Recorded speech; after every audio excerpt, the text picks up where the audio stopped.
एक दिन गौतम बुद्ध अपने शिष्यों को सत्य का उपदेश दे रहे थे। सच्चाई पर आधारित कथा सुनाते हुए उन्होंने कहा, किसी नगर में एक जुलासा रहा करता था। वह बहुत ही सुंदर और अच्छे मजबूत कपड़े कंबल बनाया करता था।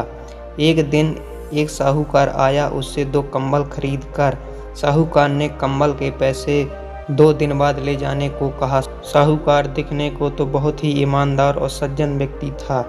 उसके मन में हमेशा पाप और छल कपट भरा रहता था।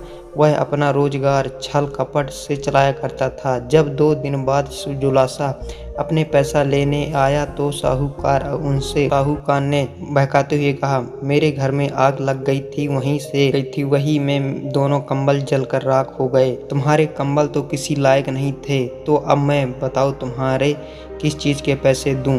तो जुलाहे ने कहा, नहीं, ऐसा नहीं हो सकता। मेरा धंधा तो सच्चाई से ही चलता है। मेरे कंबल में तो आग लग ही नहीं सकती, तो वह जल कैसे गए?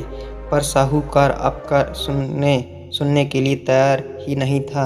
वह तो कंबल के पैसे तो देना ही नहीं चाहता था। तभी जुलासे के कंधे में एक कंबल पड़ा था। वह उसे सामने रखते हुए कहा, यह लो, इसमें आग लगाओ। यह जल जाए तो मुझे पैसे ना देना। साहूकार फिर बहकाते हुए कहा, कंबलों के बगल में मिट्टी का तेल रखा था।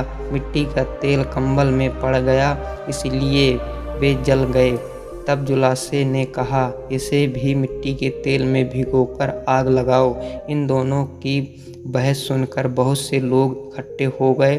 सभी के सामने कंबल में मिट्टी का तेल छिड़क कर आग लगाई गई।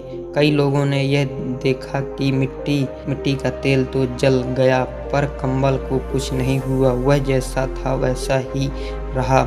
जुलासे ने साहूकार से कहा, याद रखो, सच्चाई कभी हारती नहीं है। यह बात सुनकर साहूकार लज्जा से सर झुका लिया और जुलासे के पैसे दे दिया। सच ही कहा गया है, जो सत्य होता है उसका साथ भगवान जरूर देता है। हमें हमेशा इस सत्य के मार्ग पर चलना चाहिए।